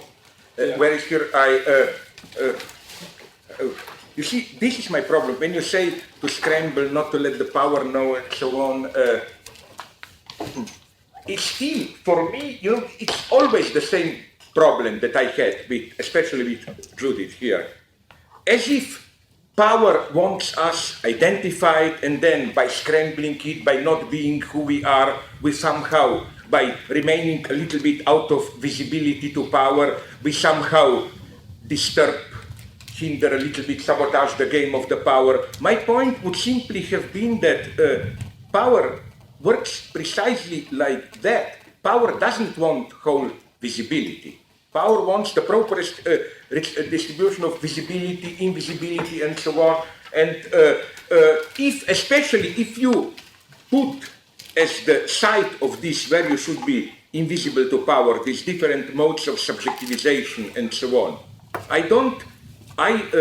Again, my point is that as if power is some kind of controlling mechanism which wants you perfectly visible, I don't think it functions like that. I think, sorry? But if it's about consumerism and brand identity, you know, it needs something to latch onto. Okay, but then I ask, I know, but then I ask a simple question. Okay, but then if you think this is truly subversive, then what does the power want? Why is this what you describe, this scrambling and so on? Why is this subversive? What do you think the power? Okay, I say this in all naivety. Somebody can accuse us of simplifying it. There is no power, all that. But nonetheless, what do you think? How should we be today? What is today an ideal subject of power? I claim, maybe I'm wrong, that today an ideal subject of power is not the one who says, I don't know, identifying with paternal authority, doing the duty and so on, but something like fluid, reinventing identity and so on. That's my idea, that all these fundamentalisms are basically impotent reactions. They lost. I am absolutely convinced, even in the United States, I don't buy this liberal blackmail.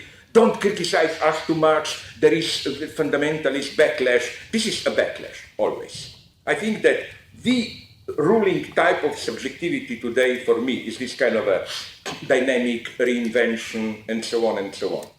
And I think, again, that at a more general level, maybe I agree, not in the same way as Foucault meant, that this kind of ideology of constant reinvention nonetheless fits perfectly consumerism.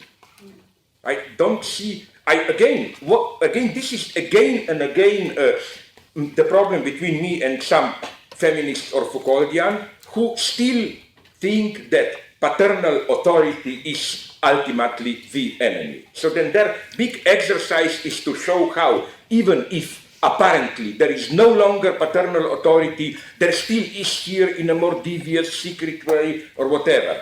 But I am more here following even such traditional figures like Adorno, who claimed that already the so-called totalitarian leaders, Hitler, Stalin, and so on, that they were not paternal authority. Another thing is the whole problem of this Foucault, Christianity, and so on. Insofar as Foucault sees a break with this, late antiquity, invention on the self, in the care of the self, and so on, and then later Christianity, we don't start to go into it now, but I'm not quite ready to follow him there, because what I'm tempted to say is that the society within which, I put it in this way, my first reproach to him, and not only him, but is also to most of the historiography we are doing today of the late antiquity, is it's focused so much on these marginal groups reinventing themselves, care of the self, and so on. But this was, in a way, the first already proto-consumerist mass depoliticized society. Are we forgetting what this Rome in the 2nd and 3rd century was? It was the century where, again, public activity was out, you withdraw into self-discovery and all that stuff, and so on and so on. I mean, I don't find anything great in that. Now, then we come to another problem, which is Foucault and psychoanalysis. Then I ask you a simple question, but I'm not now trying to engage in a private dialogue. You can join, because what always intrigued me with Foucault is this. On the one hand, you said you can scramble and so on, no? But what if we read this together with Foucault's other big motive, from precisely his history of sexuality, which is that power generates resistance, resistance is part of power, and so on. You know what I mean? I never got it. I think Foucault. Okay. Well, let us, sorry. No, sorry, but I would like to hear that But reply. let us see if anybody else wants to join in. If not, you can continue the dialogue. Just the dialogue. You have a question? I just was wondering when you were talking about Nixon as this in between, between like Bush and Obama, Alenka Zupancic's definition of subversive comedy being the concrete universality. So we don't confuse the leader with being really the leader, like your example about the king is not the king. I mean, is Nixon sort of the answer between believing too much in the dignity of Obama and the sort of man next door comedy value which only asserts the fact that Bush secretly really is the US president? Is Nixon the sort of perfect leader personality? I mean, No, let's not now. Let's be serious. Let's not now idealize Nixon as whatever. No. All I'm saying is that you make a good point here, because what I meant by this Berlusconi obscenity, I think this is not the same as the human side of the great man. Of course, every great man, to be properly a great man, has to show from time to time a human side and so on and so on. It's not the same. I think it's something much more radical that is happening with figures like this post-Nixon presidents and so on. Again, it's no longer a great person who also have a human side which makes him like one of us and so on and so on. I think something much more radical is changing here. What I'm tempted to say is that, people, to put it, and this is precisely Alenka Zupancic, you mentioned her thesis also, that people usually say today that the private dimension is disappearing. Talk shows and so on, everything is getting public. I think it's almost the opposite, that the public dimension itself is getting private. How to put it, you act publicly as private. It's kind of the public space is turning more and more into a kind of a shared collective private space. Where even, I'm always suspicious, and I'm not only blaming these right-wing populists here. For example, I was shocked when Joschka Fischer, the German foreign minister, when he had to make some decision about Iraq and so on, how he went on TV and gave a whole psychological explanation. He looked into himself, trauma, he cried then. I don't care about that. I mean, how is it that this kind of when I always worry when this kind of look into private becomes a public argument. I'm claiming that that's my old thesis, that this is also what I see as something relatively dangerous on internet. When you share your private dreams, you may communicate with millions, but this is not public. This is a kind of a universalized private space, which is why I claim if you put your photos, naked, whatever, on the internet, it's not the same as that famous exhibitionist gesture. That is still making it public. Here, in a way, the very public sphere is disappearing. But okay, that's another. But I still, if we have time, would like to see your, to hear. You know what? Sorry. You think you are Chavez or what? Latin American dictator. No problem. We have two questions, one there, another one here. I was just wondering what it was interesting what you were saying about Musavi as this kind of authentic third way, or more authentic than Blair. Anyway. Yeah, And this return to the spontaneous creativity of 79 as a kind of model of political redemption. And I'm wondering if you think that same model might be one that would work as a kind of means of redemption for the Cuban Revolution. A spontaneous, or a return to a kind of the spontaneous creativity of, 59 to 63, maybe without so many people put up against it would be nice to dream about it empirically. As far as I know the situation, you maybe know it better, I'm a little bit skeptical. It's too nice to be true, how should I put it? There is a part of the post-revolution which is being repeated. The great debate, the grand debate, the economic debate, the post-revolutionary debate about the economy, with Guevara arguing against the proletariat. That's coming Yeah, but arguing against the pro-Soviets, but for... No, it was Guevara against the pro-Soviet centralization. What Guevara saw as concessions to capitalism. Okay, but now I will say something horrible, opportunistic, vulgar. Isn't it nonetheless that those year and a half, 2 or how much, when Guevara was the Minister of Economy, weren't exactly the most glorious? Well, in terms of productivity, actually, there is a very recent book. That story has never been told. There is a very recent book by Helen Yafrin. She did loads of documentary work, and she proves that on the statistics, actually, the Ministry of Industrial Affairs, which was under Guevara, was performing better than the others were using the Soviet model. And also this idea of moral incentives, workers' duty, and so on was carried on impressively. Okay, I don't know enough about it. But that debate is coming back, not just in Cuba, that debate is also raging in Bolivia and Venezuela and elsewhere. So that might be interesting. I was just continuing from where you stopped with the Foucault answer, Yeah. power and resistance. And this is one development, especially in the post-colonial philosophy as such.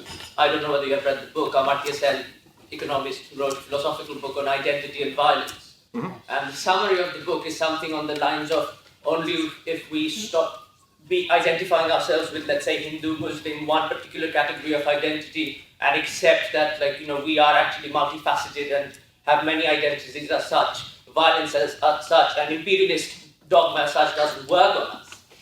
And I have a particular problematic side of it, especially coming from the Indian subcontinent. Yeah. I don't know, the basic problem of post-partition India is that, we still don't know what the hell we are. And another point being, and this might amuse you, that about 4 or 5 years ago, on the lines of this, there was this MasterCard advert in India saying, there's 25,000 cultural groups, but for everything else, there's MasterCard. So, if you'd like to extend a bit upon from there onwards, of Yeah. But no, this for me would be, that's the only reaction I can give you now. This, what you said now for me would be precisely, I take this kind of publicity quite seriously, claiming that, my old point that capitalism works perfectly with thriving multiple cultural identities. That there is, it's totally wrong, this perception that global capitalism threatens. No, they are thriving. This is how it functions. So I think all this debate, global capitalism or particular identities, and so on. This is why I also, this now we approach, but I will try to talk about this tomorrow. I find it very problematic to refer to threatened particular identity as an anti-capitalist strategy. I don't, for example, in India especially, maybe you know them, some small publishing house there which published the English version, but for India, of my Sublime Object, I forgot their name. They want to invite me, and they told me they want me to do something about caste system. They told me, for example, how it's easy to say, okay, how would you react to that? Can you develop a radical critique of caste system, but nonetheless, how to do this, but nonetheless to avoid any kind of Western universalism, false universalism, or whatever? That would have interested me. Caste system in India? Yeah. Well, because there's one person who talks a lot about it, namely being Gayatri Spivak, on, can the subaltern speak? It might have been written in Latin, who knows, but Yeah. problem being there is, what? This is already going away, we are already asking the wrong questions. The caste system is not the problem in India now. Maybe 100 years ago, probably, caste system was a problem in India, apart from Bihar and Uttar Pradesh, where there is a basic caste level divide. Apart from that, I'm sorry to say, India is a city-based country, Bombay, Maharashtra, West Bengal, South India. These are extremely highly modernized, and I actually come from Bangladesh, and my father is a businessman, and one of his business colleagues who's from Uttar Pradesh, 2 generations back, he was of a lower caste. Now he's one of the richest men in India. So, like, this is only talking about a singular difference. No, perfect. That I fully accept. Yes, it's good to know that. Yes. So you see, then this would have been then another.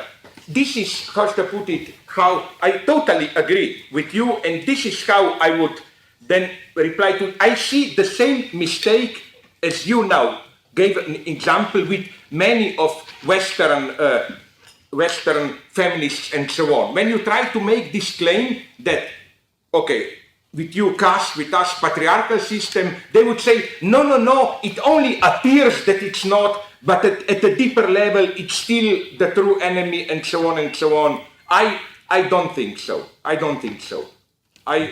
think that effectively the figure of the enemy changed, and so on and so on. Okay, so that we don't go into it now. But I'm very grateful for what you told me, Kirias. I also think that, even when, some India theorists, like the one I will talk about a little bit tomorrow, Chakrabarti or what, no, like to point this how India reinvented capitalism in its own way, its capitalism together with all this so-called old superstition. He's a kind of a pro-religious capitalist. He thinks there's capitalism, yes, but in India it's part of a very specific cultural identity, and so on and so on. No, I don't buy that. I think that the moment you are in capitalism, you may be doing the same things you were doing before, but they already function in a totally different way, Costa put it. You may do the same rituals, whatever, they are no longer the same. They are already, in a way, part of another fluid capitalist identity, and so on and so on and so on. And this, for me, would be precisely one topic which I think is not studied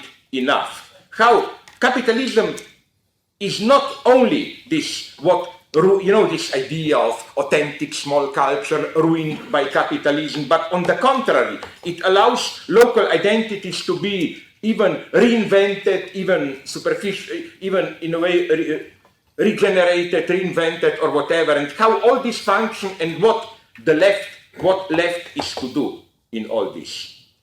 I think still that what I believe in is a very naive universalist notion, is that precisely when I still believe in universality, which appears when particular identities are, how should I put it, are threatened on the edges and so on. But okay, sorry, you wanted to finish. Well, because that particular thing, because it's very popular, for example, to talk about caste system or flight of women from Pakistan. Yeah. This is very popular, and this is a very interesting Western game to talk about. Because, I hope I didn't give the idea that, caste system is not a problem. Caste system is not a problem on the basis of that they're still excluded from society. But the problems of the caste system are being reinvented in the structure of the so-called thing today as capitalism. Now the caste system, for example, West Bengal, which is now one of the poorest states in India, the reason behind West Bengal lagging behind is not West Bengal is a very high Brahmin population. And if you go back 100 years, they were one of the richest landowners in the whole of India. But of course, today things are very different. They're a bit poorer. Why? Because West Bengal had a pseudo-communist state government for about 60 years or so. But of course, they weren't communist. Bad policy as such. And this is where I think Deepesh Chakrabarti, I've read one of his articles years ago, and I think, and of course the Congress, which is today India's party, loves to speak about this because it's not really it's not Indian democracy which is a problem, it is not capitalism problem, but North and South has a problem and East and West has a problem. Well, only if we resolve this is going to be a very peaceful and democratic nation. And that, I think, is the problem. No, here, if I understood you correctly, I'm sorry, we don't have too much time because I have another stupid thing. I want to kill myself. I accepted it. I have a boring debate with that. I call him now progressive socialist fascist John Milbank this evening at ICA. Because I agree with you that this is precisely the trap to be avoided. This is to translate a problem which is general into a pseudo-particular problem, Costa put it. No, and this is, I think, how ideology works today, no? That this kind of a, pseudo-concrete, you say, no, it's not the big problem, capitalism, it's this or that particular, and so on. And yes, I agree here. What makes me only sad is that, but probably you are right, So you think who Who was in power there? Was that party, how is it called? Naxaliti, or which party was in power in West Bengal? Oh, that was the communist CPB, the Communist Party of Calcutta, under Jyoti Basu. But they are not the same as who are these? Nationalites, that's Bangladesh. That's about 40 years. They don't think so. Oh, see, that's the problem. I live in. Yeah. But so they were. You think they were? I always thought that because I know that the official Congress propaganda.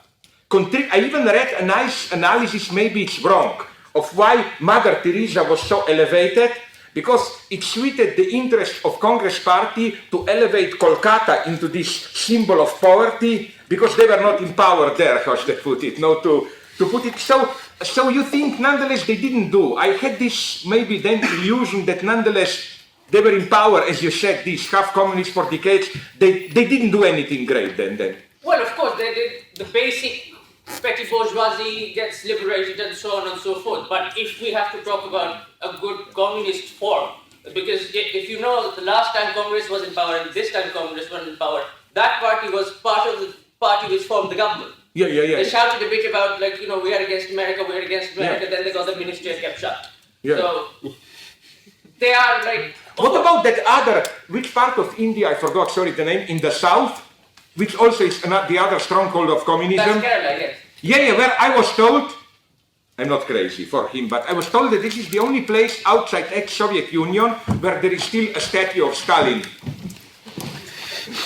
How are the communists doing there? Okay, sorry, let's go. Okay, I'm sorry. The conversation will continue. We'll continue tomorrow, of course. And well, please join me in. No,